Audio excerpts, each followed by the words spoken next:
This summer, I had the opportunity to go to the American Institute of Musical Studies in Graz, Austria, and it was definitely an experience that was honestly life-changing for me as a singer, to be able to develop on skills and fully be immersed in that environment of arts and culture and just music and passion. It was just a feeling like no other. It is truly incredible to be up on a stage with a full orchestra. Growing up, I never really thought performance was something that I could go into because I never really saw anyone that looked like me on stage, especially in the operatic field. It's not as diverse as I would like it to be, and hearing operas that were based on my culture but not cast with people that look like me was also something that drove me to try to perform, at least for myself, to know that I could do it. That kind of pushed me to apply for this program in the first place. I honestly did not think I would get in anywhere, since I'm not a person with a music degree. So I just applied on a whim, somehow got in. Really, really grateful for the experience. And from that, I'm hoping that I can develop my skills even more, audition for other things. Now I'm more motivated to go to school for music, so I'm thinking of applying for a master's in music. I started in musical theater just out of my school choir in elementary school. And then after that, a teacher noticed me at the local music festival and offered to give me a trial vocal lesson. And at that time, I didn't really know what that meant. Before that, I had only done classical Indian singing, called Carnatic music, and I had just done musical theater. So it was really nice being discovered for my voice, that someone saw something in it. So after that, I actually started training classically, or learning classical technique, which honestly helps me sing in any style.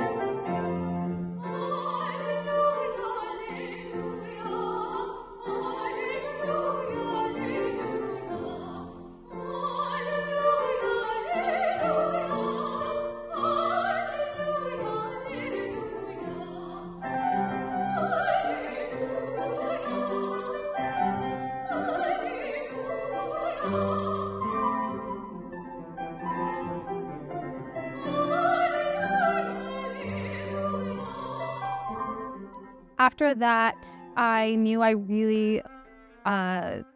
classical music really spoke to me. And when I went to university, I went for a science degree, but I decided to take music as my elective. So I was still able to keep singing, be part of a studio. I got to learn so much repertoire, and be part of a studio with other music students. So I was still exposed to it. I knew I needed it in my life at that point. I just didn't know if I wanted to do it. Before I went to Austria, I was singing at our local festivals, training with my teachers here, Michael Parr and Kamerika Parr. They really told me that I could do something, but you know, when you have a lot of imposter syndrome, I suffer with that a lot. Especially not seeing a lot of other people do what we're doing in this community. I didn't really know where to rank myself and if I could do it or not.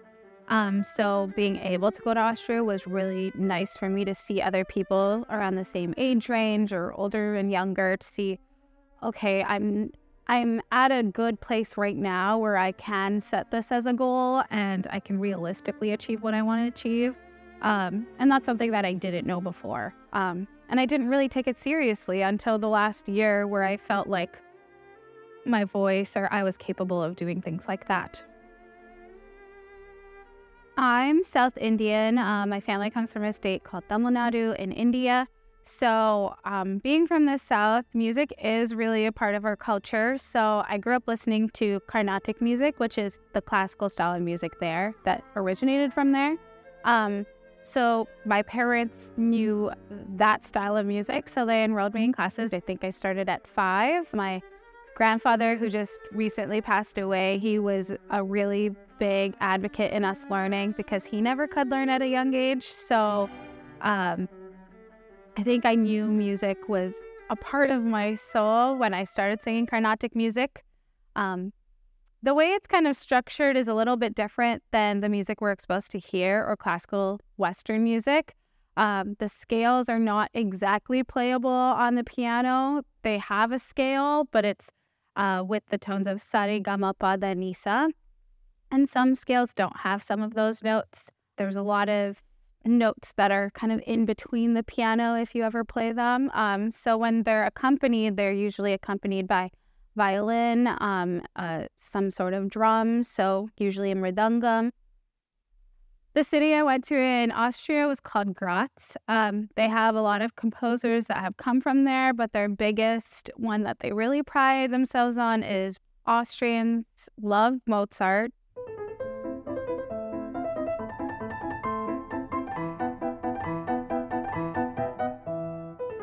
It's from Salzburg, so you always need to have Mozart rep.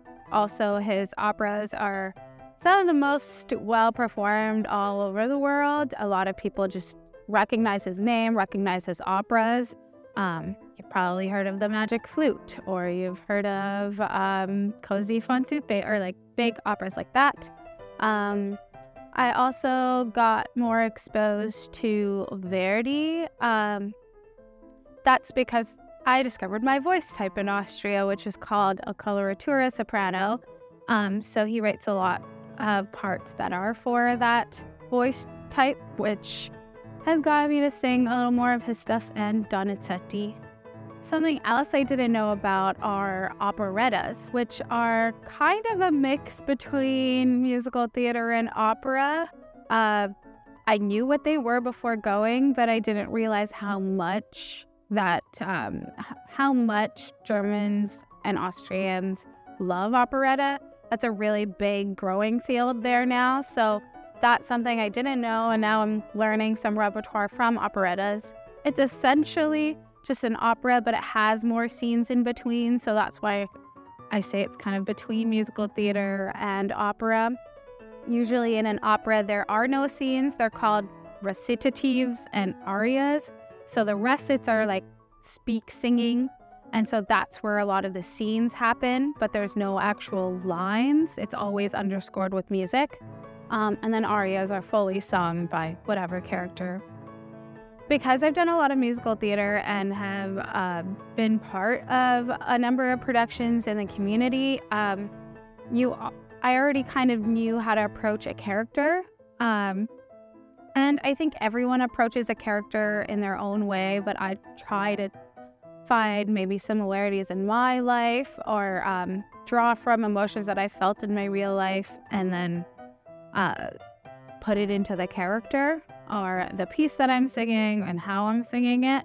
In the same way, opera demands the exact same thing where you're portraying a character. Something I've really learned over the last year is that singing is a whole body thing. Like, a lot of people think it's just your vocal cords and up or your chest and up, but it's really you're singing from the crotch. And you get physically tired. So being aware of your body's needs and being healthy is something that I also realized that you have to do, especially in Austria. You talk to all of these industry professionals and they're talking about how you achieve your freest sound possible. And that's something that I'm still striving towards. And I definitely think my 6 weeks there has helped me get closer to that goal. But learning about how to do that is also taking care of your body and every other way, physically, spiritually, mentally. Like, being healthy also helps you meet those physical and emotional demands of opera. Opera is also really hard to sing. Programs like the one that I went to are called Young Artist Programs, or a form of it. So there's a number of different ones that you can apply to in various countries, and different companies, and some schools offer their own. So I found out about Ames because my teacher, Kamerica, had been to Ames when she was in her mid-20s. So she said that it was a really informative and transformational experience for her. So she told me to think about applying. And at that time, this was December of 2022. I'm still having that big imposter syndrome of like, I don't think I can get in. I'm not good enough. I don't have the education that everyone else does, so I don't know why I could get in. But in December, I had also applied for a competition and got into the finals of that. So that kind of pushed me into realizing like I can sing this much and not be tired. Like I'm physically able to do this and I could do this, and I got really good feedback at that competition. So that pushed me to actually apply for the program. So I didn't just apply to the program that I got into. I applied to a couple different ones just because I didn't think I would get in. So I applied on a whim. The day I found out that I got in was late April of 2023, and I was just shocked because they offered me a scholarship to go to. I was just really excited. I didn't really know how to feel because I was like, oh my God, I got into this program that I really want to go into and they're offering me money to go and I don't have to pay the tuition. That kind of made me realize maybe I'm just being skeptical of the potential that I have in myself. So I reached out because it was still a little bit out of my budget and they upped my scholarship. So I was really excited that I would have the chance to go. And I think it's one of the best decisions I've ever made to go. It was just so affirming for me to be surrounded by peers that also want the same thing. And now I actually have real measures of what I need to do to get to the place that I want to be. If I want to be a professional opera singer, like these are the things I need to do at this point to get in. So that's why I'm now considering a master's of music, and I hope I can go achieve that goal sometime soon. A night at the opera is something that I've been thinking about for over a year now. It's something that I wanted to be a part of or organize or sing in just because I wanted to expose people to opera more in this community, especially because I never saw it growing up. So if I saw other people, maybe this wouldn't have taken me so long to get to this place. And then I just wanted to also share the art form with the community. So thinking about it for a year, realized it could be a great part of Alberta Culture Days. So I applied for some funding with the Arts Council and was able to get some of that money and put on the show.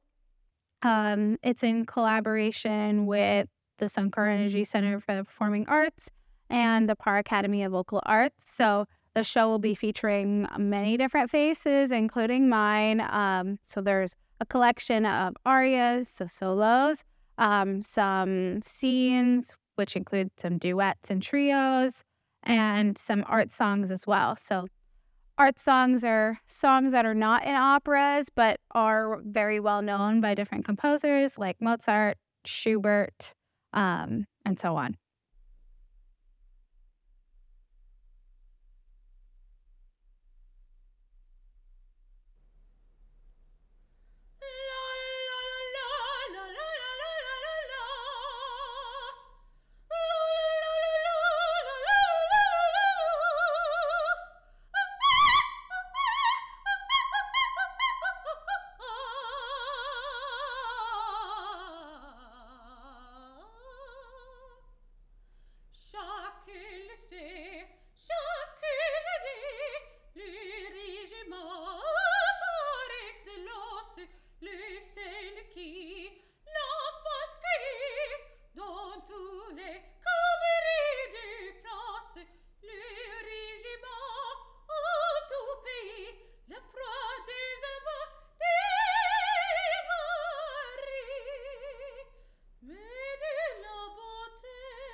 Night at the Opera will be happening on September 30th at 7 p.m. at the Suncor Energy Center for the Performing Arts.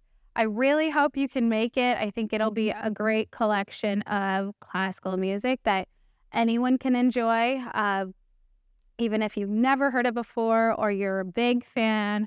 I think everyone can get something out of it, or at least be exposed to the art and culture of the art form.